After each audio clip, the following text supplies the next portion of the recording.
Om Stavakaya Dharmasya Sarvadharma Swarupine Stavakaya Dharmasya Sarvadharma Swarupine Avatara Varishtaya Ramakrishna Yate Namah Jananim Sharadam Devim Ramakrishna Jagadgurum Padapadme Tayo Shritva Pranamami Muhurmu.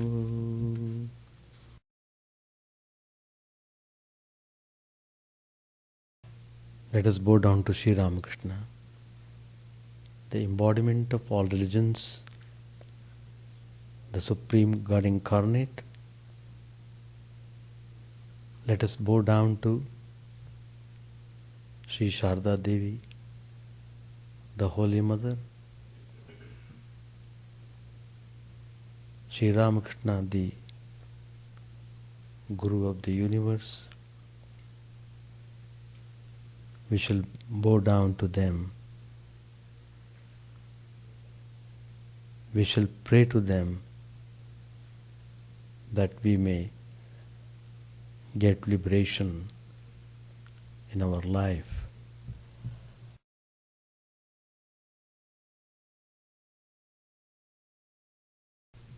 Today's topic, Sri SaradaDevi, Mother of Pure Love.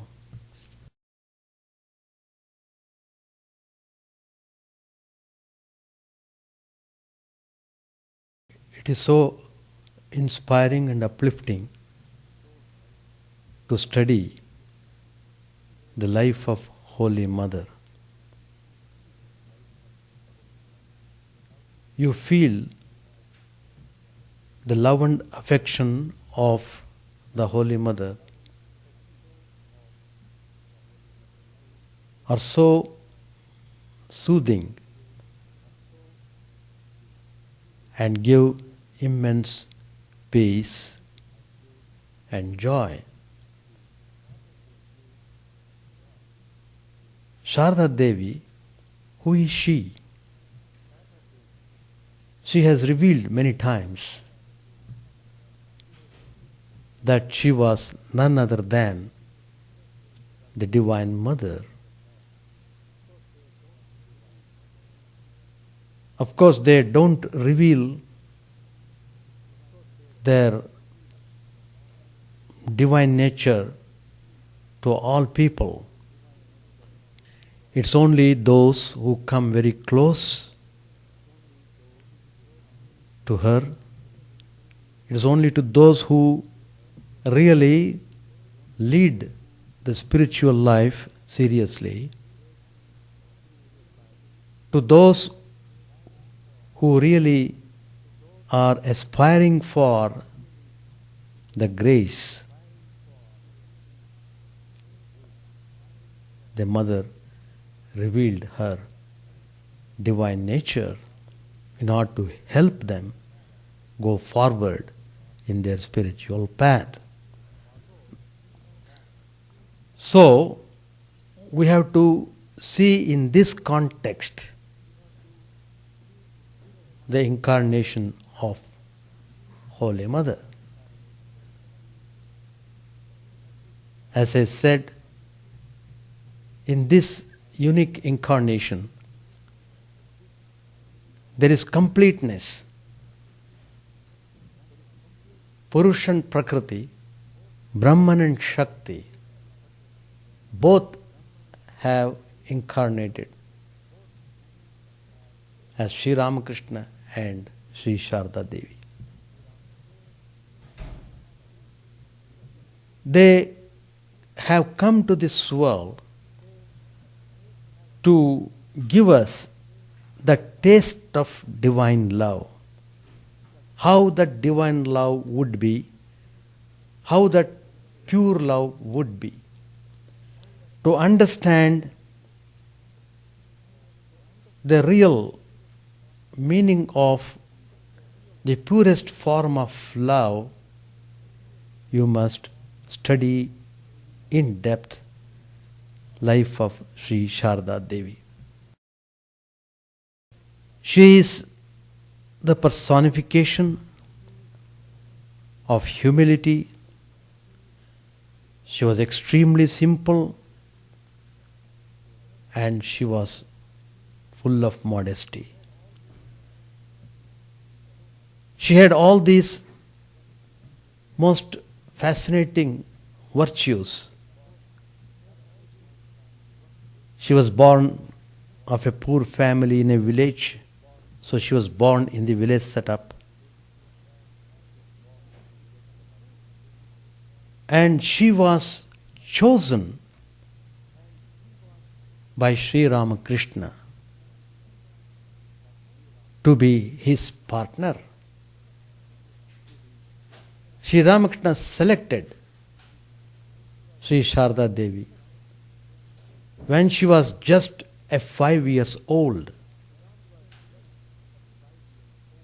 Sri Ramakrishna knew that this girl was really his divine power.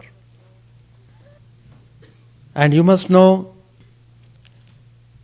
it is not very easy to be the life partner of a person whose mind was always engaged in the Supreme Brahman.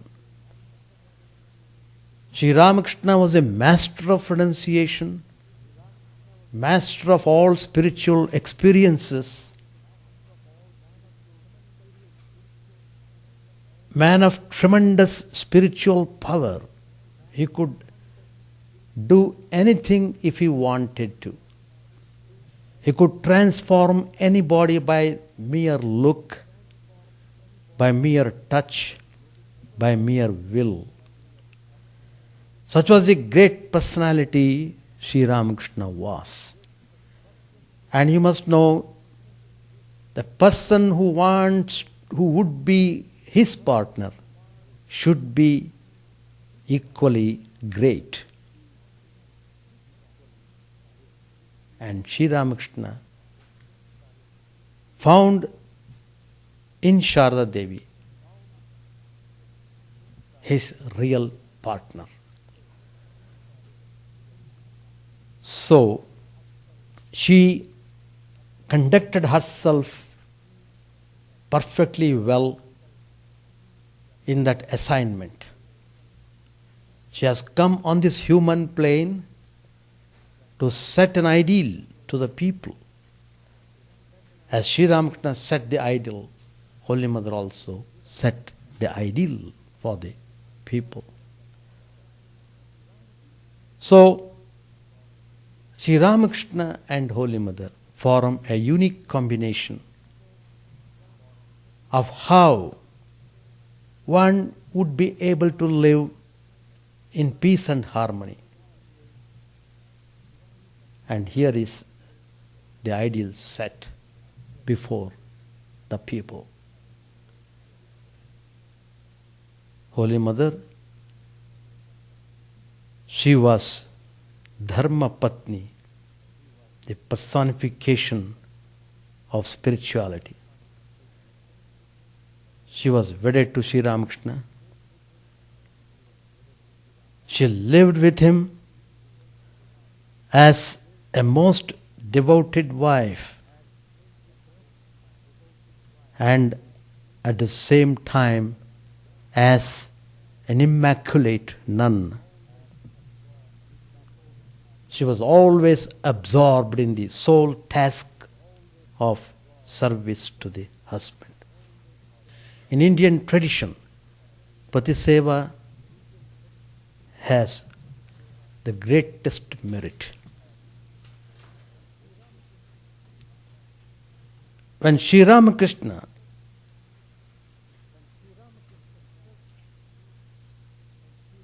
expressed his desire of being always in spiritual moods, Holy Mother SaradaDevi supported her in every respect. She said, I will always be with you in your spiritual pursuit and in your spiritual experiences.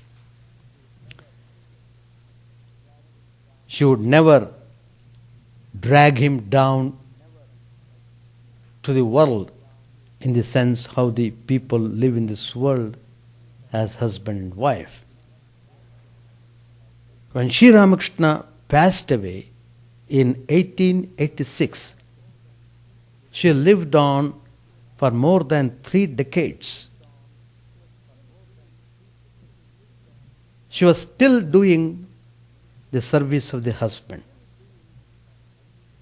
in the form of consolidating and expanding the life mission of the great master.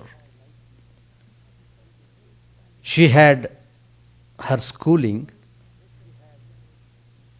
in the world's greatest university of the spirit, namely proximity to and companionship with the Paramahams, Sri Ramakrishna, who was the embodiment of supreme knowledge.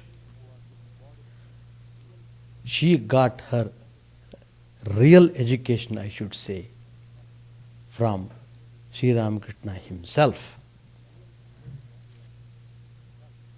Sister Nivedita,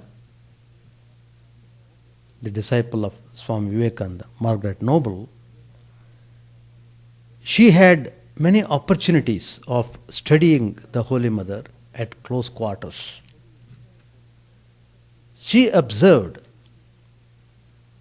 that SaradaDevi's stateliness of courtesy and great open mind were as wonderful as her sainthood. Sri SaradaDevi also was the master of renunciation, even as her husband Sri Ramakrishna was. Holy Mother's mind was broad as the heavens and helped her to understand aright every emotion of the human heart, even in respect of persons whose language she did not know and whose culture and upbringing were wholly different and far removed from the setting in which she had grown and was living. In other words, her mind was universal and could easily place itself on a level with every kind of the soul's yearning or the heart's aspiration. Sri SaradaDevi was verily the Vishwamata, the mother of the universe. She was happy to bear that responsibility, and she could bear it because she knew who she was. Therefore, her love and sympathy were as boundless as infinity. She was the personification of love and kindness.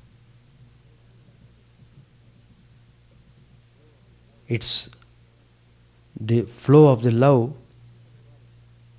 was not limited to the human realm, but extended to bird and beast. Not only that, even to things inanimate. Wherever she looked into, it would be always touched with vibrations of love. Her soul's most dominant characteristic was motherliness. And motherliness of the most exalted type, of the type which issues out in a love which knows no barrier of any kind whatever, which cannot be balked or stayed or repudiated, and whose current inundates both the deserving and the undeserving. Her love had that tremendous power. If the undeserving people would come and receive her love, their life would be transformed. All those impurities would be washed away just by her love. Whatever Holy Mother spoke on whatever occasion, about whatever thing, had a deep philosophy in it. Perfection is ripeness of the highest soul culture. Holy Mother was the embodiment of perfection. Whatever she would talk, it had most significant teaching to convey. One day, Holy Mother was massaging her body with oil. Someone at that time was sweeping in the courtyard of the house. After the work done, the person simply threw away the broomstick and was going away. Mother noticed it. It's a very trivial matter, no doubt. But Mother became grave and she said to that person, "Look, what are you doing? You are throwing away the broomstick with such disrespect? After the work is done, is this the way of keeping the thing? It takes the same length of time to put it gently in a corner as it does to throw it aside. One should not trifle with a thing, though it may be very insignificant. If you respect a thing, the thing also respects you." What a fine sentiment, teaching Mother has given through this incident. She said, "Don't you need that broomstick again? Do you go and buy in the co-op every time you sweep? You want to buy a new one?" From that standpoint also, it deserves to be treated with respect. One should perform even an insignificant work with respect. That is your spiritual practice. When you take spiritual life in seriousness, whatever you do must be done gracefully. No negligence. Even in dream you should not neglect. Even in dream, let alone with the eyes open. That means you are to be careful, not simply when you are doing meditation, not simply when you are serving the Guru. You must be always alert and thinking about your ideal all the time. Even when you are working, you must always think of God. So, Mother is telling, develop respect. Treat everything respectfully. Such a commonplace thing as a broom could contain so much philosophy in it. the Holy Mother was utilizing the occasion for the preaching of a new few wholesome lessons to humanity. The lessons of love and reverence, even towards small things, of the need for cultured behavior, even in a little deed, and of the necessity to perform even the most ordinary act with that grace and that Shraddha which efficient karma yoga demands. When you are doing the work with respect, then you are indeed practicing karma yoga. No negligence. You must note that all the time. When you get up from the bed, start thinking, today I should not be negligent. I should be always fully aware of what I am doing and what I should do. This awareness is important in your day-to-day life. This meticulous concern for sweetness and light in every exertion was evidently inborn in Sri SaradaDevi. She also got a good training from her great artist husband, Sri Ramakrishna. He helped her to ascend to high states of spiritual ecstasy and vision. It is true, she was the Adya Shakti, the Divine Mother herself. What need was there for any training? One may ask that question. But the point you should remember, she has come on this human plane. So they are coming with a special purpose of showing the way of life to the people.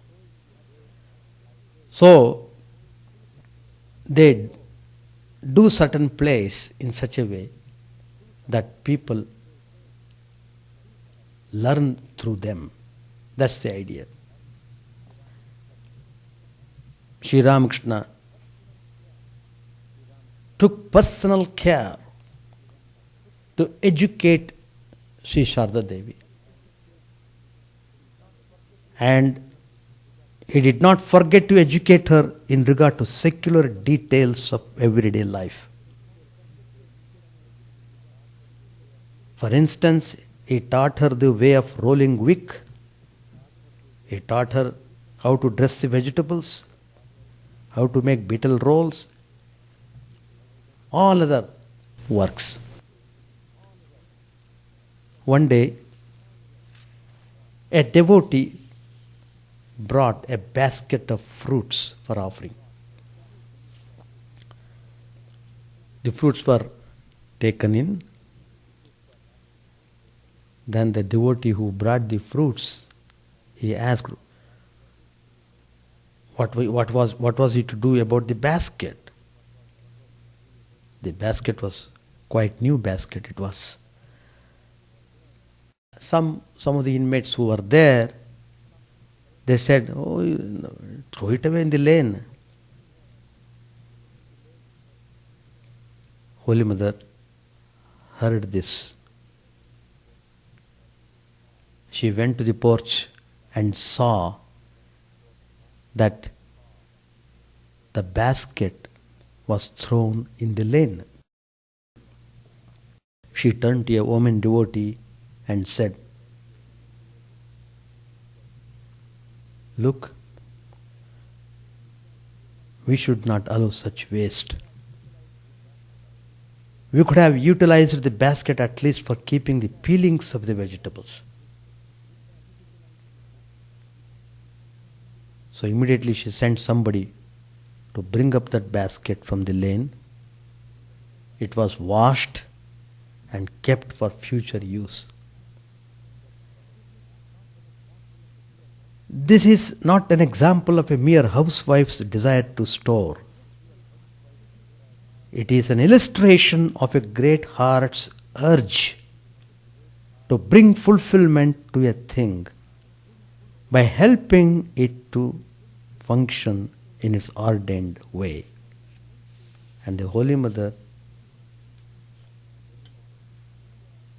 was an ideal partner to Sri Ramakrishna, who was a great lover of order and could not endure squalor, and notwithstanding severe asceticism, loved grace and beauty and gentle dignity of bearing. There are many instances. At the first look, they look very ordinary, but it has got great lesson for us to learn. Because there were many cats in Holy Mother's place. One day, one of the cats was lying there. A woman devotee who came there, she was just playing, caressing the cat with her foot. In the course of the caressing, she placed her foot on the cat's head. Holy Mother saw that and said to her, "Look, my child, what are you doing? You are putting your foot on the head of the cat? Don't you know the head is the place of the Guru? One should not touch the head with the foot. Salute the cat." The woman understood and she was grateful. She said, "I never knew that. Today I have learned a lesson." We learn from this incident a lesson in reverence and humility and decorum and in the proprieties of human behavior towards animal species, a behavior founded not on mere condescending kindness to animals but on respect for fauna. You can see in every action of Holy Mother the outpouring of her love on the things, on the beings, on the animals, on everything. So, if you love a thing, then you develop reverence and respect. Holy Mother had a sister-in-law. She was a bit crazy woman. She had a baby. She was arranging to feed her baby. She had placed a tumbler of water near the seat intended for the child. It so happened a cat came there and drank from it. Every time she filled it with water, the cat would come and took a sip. She became very angry and she threatened to kill the cat. Holy Mother saw this and said, No, don't stop the cat drinking the water. Don't hinder a thirsty creature. Then her anger turned towards Holy Mother and she shouted, "Don't waste your pity over a cat. How much pity have you for human beings? Why don't you have pity on them?" The sister-in-law is scolding Holy Mother. She became serious and Mother said to her, Holy Mother said to that lady, the person I don't pity is miserable indeed. I don't know on whom I have no pity, even to the meanest creature. That is the indication of a tremendous love towards everything. Holy Mother told an inmate who was angry at the cats since they were indulging in acts of stealing. Mother said, it is the nature of cats to steal. Who will feed them fondly? Once Holy Mother had to go out on some errand. So before starting, she called a brahmacharin who was not over fond of cats.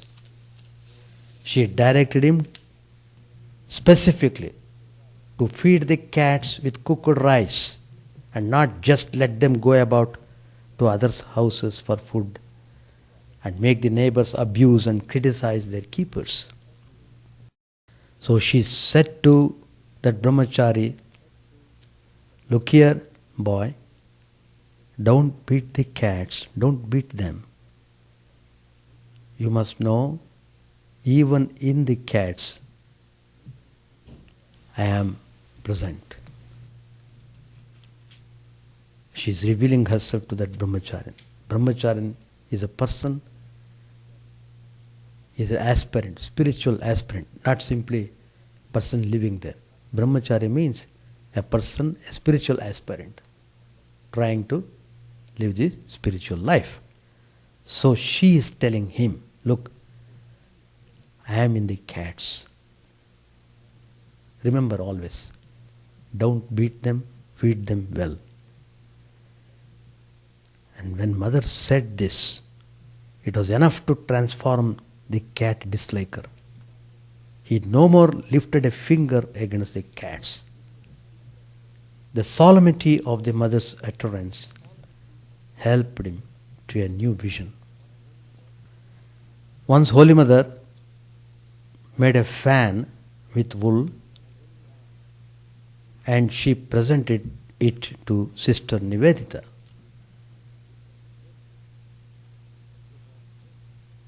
She said to her, my daughter, take this, I have made this for you. Nivedita's happiness knew no bounds. She held the gift to her head and her heart in reverent acceptance and said, how lovely, how beautiful. No child could ever have been in greater happiness on the receipt of a lovely prize than Sister Nivedita was that day. She was so happy. She showed that gift to everyone, remarking with a feeling of having acquired a rare possession. See what a lovely thing Holy Mother has made for me. This hearty expression by Sister Nivedita of her felicity moved the Mother. Holy Mother said, see how happy she is with such a simple gift. What simple faith. And Mother, referring to Nivedita, said, she is like a goddess incarnate. There was a woman devotee who would come to Holy Mother frequently in Calcutta. Holy Mother's love flowed on that woman in a generous measure. And the lady felt the tremendous attraction of love, and she would always feel to come and see her. And she used to come many times. But unfortunately, that particular lady fell into a bad reputation. The inmates of the ashrama informed Holy Mother about that, but Holy Mother's love was boundless. She was very sympathetic and would give peace and joy to anyone who would come to her. She would never stop anybody coming to her. That was her way of granting love and blessings to one and all. So when somebody told this way, Holy Mother dismissed the objection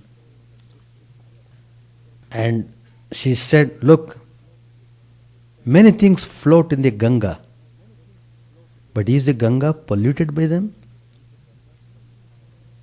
Such is the viewpoint of the saviors. They don't measure the personality of those who seek them with the yardstick of common social opinion, for they can see the deeper into the soul.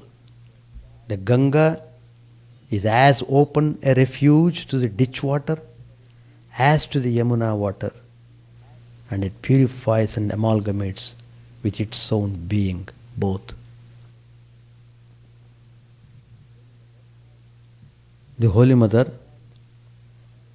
had the vision to spot out gems even in a dust heap, to recognize merit in the abstract shorn of its unpleasant setting.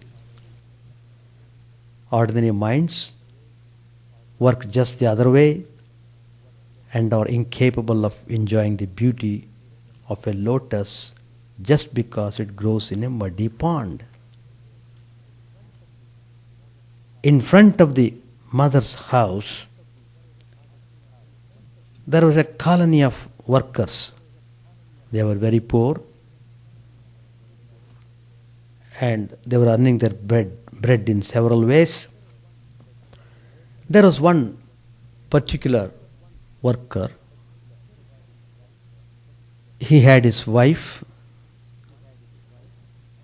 Once the wife fell sick.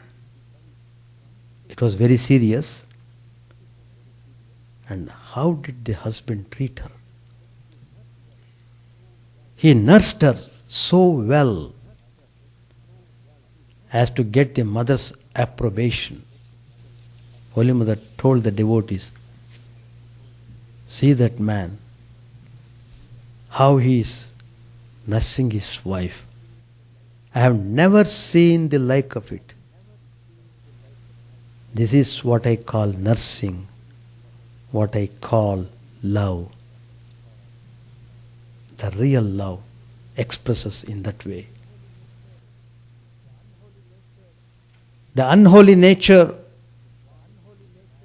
of the bond between the man and the woman found no place in the mother's appreciation of the man's goodness towards the woman. There were a group of low caste people in the village Jairambati. One of their skills was preparing rings out of fibers, and these rings were used in the village homes to keep the round-bottomed vessels on them. Once these people, they brought those rings to Holy Mother's house. Holy Mother instructed them to keep those rings in a particular place. Accordingly, they kept the rings with care. But there was a woman in the Holy Mother's home who had caste prejudices. She was brought up in the orthodox setup. She grumbled and she complained. saying that these people had touched the things in the house which should in consequence have to be thrown off. So this lady indulged in wild abuse of the unoffending low caste people. She said to them, "Have you forgotten that you are low caste people, that you dare to leave the rings here?" The people were embarrassed. They were shivering with fear. Then Holy Mother came there. She came there to protect them. She told them, no, nothing will happen to you, don't worry. You need not be afraid. Not only that, she talked very lovingly, affectionately. She gave them some money to buy puffed rice with that money. So she gave them good feeling before they left the place. That is how Mother used to show her most purest form of love towards everyone. So people would be naturally attracted towards that divine love. Once a devotee went to the Holy Mother with a tiny banyan seed and spoke a little botany to her. "Mother, this is a very tiny seed. From this will spring a giant tree, banyan tree. How big it is." Holy Mother's reply was characteristic.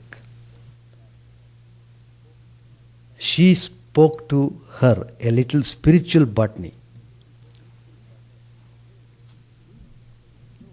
"Indeed, it will," Holy Mother said. "See what a tiny seed is the name of God. What you get through initiation, it's a mantra, a few words. And from it, in time will come deep trances, devotion, love, and spiritual experiences. You get everything through that seed mantra." That's how she narrated, made her understand the great potency in the divine name. How it is true with respect to everything, not only with the tiny seed by which the huge banyan tree would come, even the smallest of the mantras, if one repeats it with devotion, followed by good life, definitely he will have spiritual visions. There was one devotee, he came to the Holy Mother and asked, "Mother, I am working in the hospital. I feel thirsty. I am obliged to drink water from the hands of all sorts of people. Does that matter?" Holy Mother set his mind at rest. She said, "What else can you do? One has to do these things when at work. Remember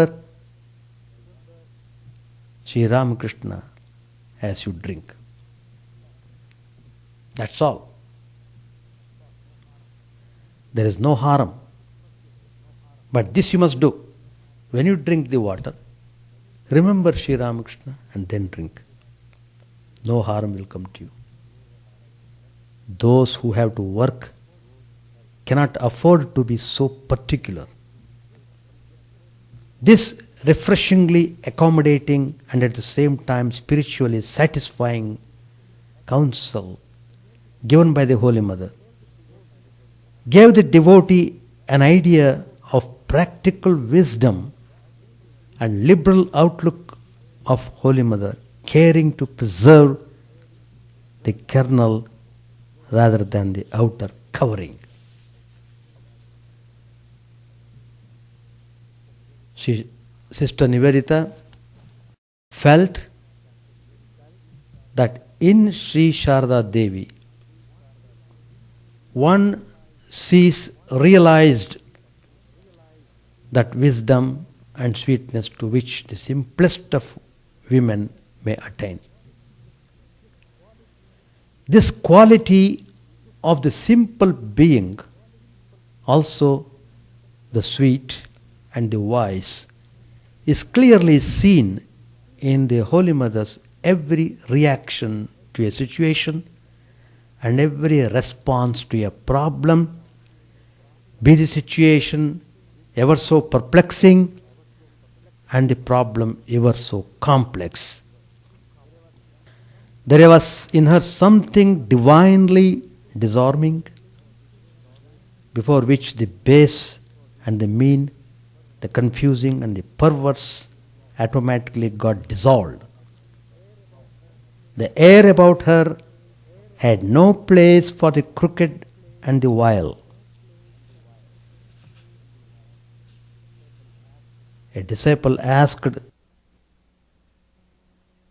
further, of these dumb beasts also? Yes, I am their mother also.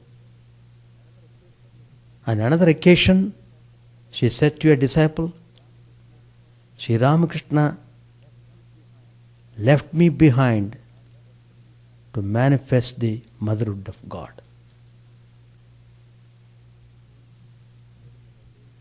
Holy Mother's sayings are very simple, at the same time direct.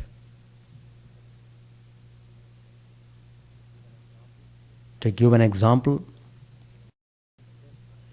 she said, the easiest and best way of solving the problems of life.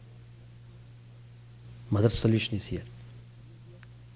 The easiest and best way of solving the problems of life is to take the name of God in silence. Take the name of Sri Ramakrishna.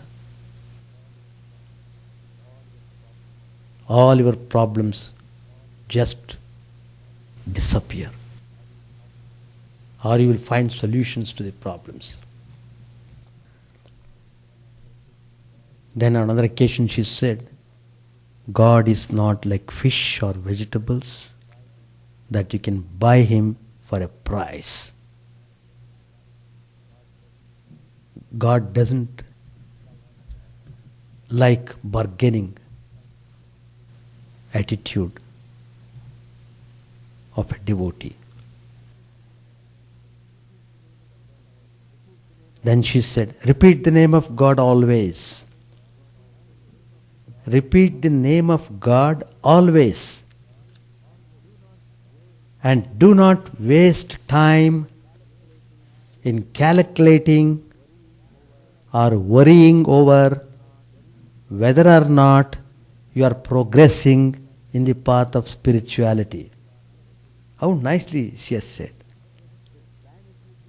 It is vanity to judge progress for oneself.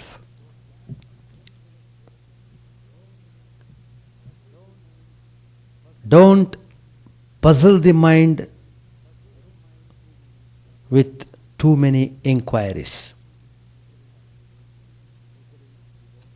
Misery is only the gift of God.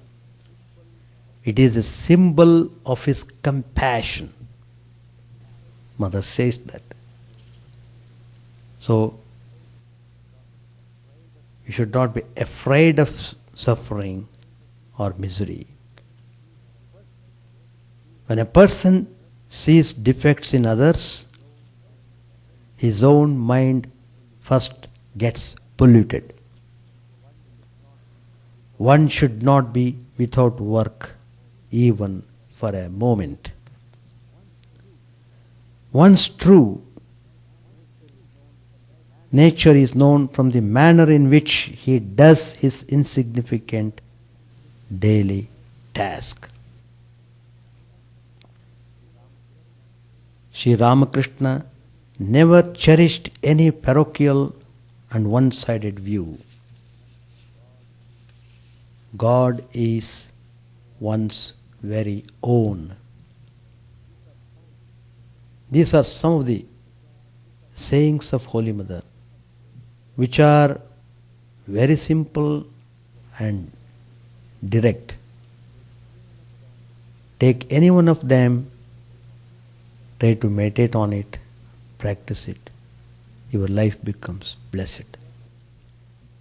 Holy Mother's true worth and surpassing eminence, almost always hidden behind her innocence and quiet ways, were however discernible to men of strong spiritual persuasion and bent. There is an incident in her life. Once an Orthodox monk, a talented scholar, he came to see Holy Mother.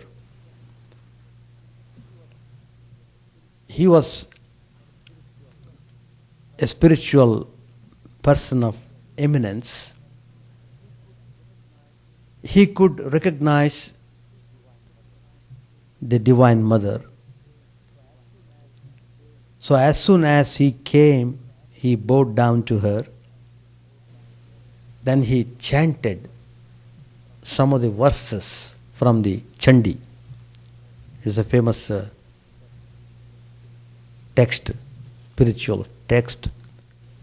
They chant these, it has got 700 verses. They chant them all during Durga Puja time. They call it as Chandi. It's also called Saptashati. He chanted some of the verses from this spiritual text in devotional fervor, and then she prayed to her for her blessings. He wanted her to bless him both here and hereafter. Holy Mother was graceful, and one could understand her love more clearly if one is spiritual. Holy Mother said to an attendant to bring mango fruits from the storeroom, because Holy Mother wanted to bless that monk. The attendant went to the store and searched for it. He got 3 mangoes, he brought them. They were given to the monk as blessings. The monk took it and just he walked away. Then the Holy Mother called the attendant, "Go and see again in the store if there must be one more mango. Find out, you have brought only 3. Find out if there is any more."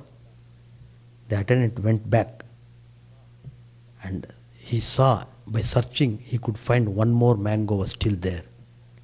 He brought it. Then Holy Mother told, "Go, catch him wherever he is going. Give this to him. He has already got 3.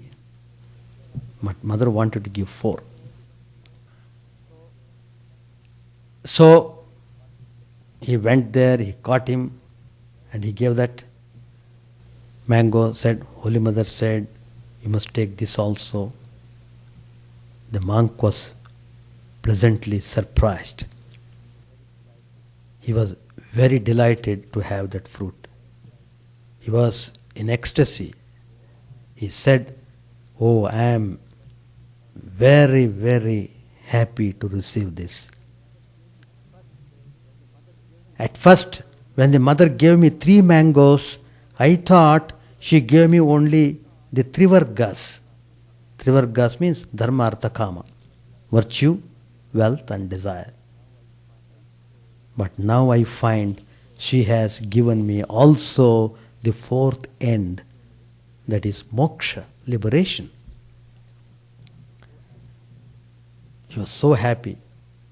He found fulfillment in seeing the mother, in chanting the